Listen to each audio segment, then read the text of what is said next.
bandiraɓe sehilal musidɓe tedduɓe e ballal Allah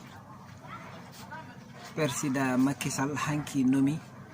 premier ministre mo leydi Sénégal. O nomination baɗaɗo nominé o wiyete ko monsieur Amadou Ba mo ganduɗa mo yimɓe hewɓe gandi e banggue qualité ji nunɗal muɗum e wawde mum golle e gandal muɗum e yidde leydi ndi ko ɗo jimmi bandiraɓe gara e o biyeteɗo Amadou Ba ko ɗo jimmi bandiraɓe kaala e o biyeteɗo Amadou Ba nde wonno o Amadou Ba omo wawi joganade gartam mawɗam leydi ndi omo wawi joganade gartam mawɗam ɓesmu leydi ndi ɗum noon bandiraɓe koye ɗi kalteji poɗɗen arde en mbiyani bandiraɓe potani wasde weltade e o gouvernement nomaɗo en mbiyani ɓe potani wasde fodde wallude ɓeɗo nomaɓe kono soɗon ballaɓe ganden no ballirɗen ganden ko poɗɗen haalde fewde e banggue mabɓe ganden no poɗɗen ɗum haalirde nde wonno leydi ndi ken rendaɓe ndi ko leƴƴi kewɗi goni hen hoto ɓeydanen koye men añɓe e ndi leydi Sénégal yiide yimɓe ene daro ene mbaɗa audio ji e vidéo ji yidde wiide o koye men jiya o ko leñol meɗen o ko e guure meɗen wi o ko naggam ɗum ɗo ɓeydata en tan ko añɓe ɓeydanta en tan kadi ko kamɓe mbaɗen feere ha mbaɗen ɓe créene añɓe nomedeɓe gonga ni ene weɗi kono nomedeɓe ala enen ko addanta en gartam e nder leñol he ministre nometake e nder leydi Sénégal ha o haalata e ɓesgu Sénégal ha par wondema pullo nde sababu nde ɗum o fowta hen ɗemgal pular ɗum on jiyata ɗum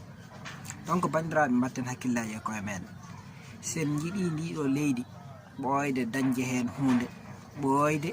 wallodirede leydi he ɓoyde nafde leydi ndi e nafde koye men e leydi ndi en jogoto miijewji e jiyande miijoji ɗi ko kala baɗaɗo nome mbaɗen hen ko poɗɗen wadde ko poɗɗen wadde ko kaalen hol kanko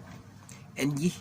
kala nde yimɓe kewi wiide hol neɗɗo ɓe kewi wiide hol neɗɗo ko holto janggi holko andi holko liggi holko wawi nafde leydi ndi donc bandiraɓe ko ni poɗɗen waɗirde gandinen yimɓeɓe holko adi foof hol neɗɗo to gandal makko tolni holto golle makko e leydi he tolni holto neɗɗagal makko tolni holto nunɗal makko tolni yimɓeɓe mbawa yiddemo ɓeydo yiddemo mbawa waddemo élire janggo e jaam so yiiɗi wadde candidature ɗum woni fodde meɗen e neɗɗo mo jiɗɗen o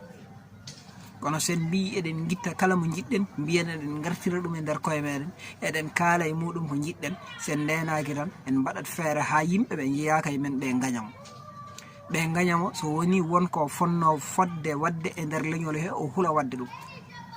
sababu nde daw en powtima en gartirimo e koye meɗen en gartirananimo e nder koye meɗen gam yidde yo nafen ko yidde tan yo jeeye meɗen ɗum noon ene jogani loro mawɗo leñol ngol ilfof en dartoɗen kalden e koye meɗen haaldude e koye meɗen ko ilfof so gueɗe mbaɗe ni gaari joguiɓe konguɗi ɓe yo kaala ɗum ɗo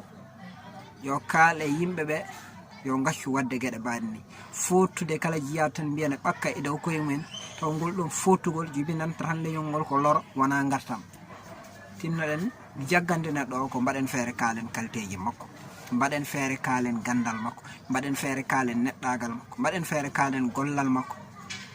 o ɓeydo yiɗede o ɓeydo tinede o ɓeydo kankone kadi andude woodi dariɓe caggal makko tinnamo o suusa wallude ɓen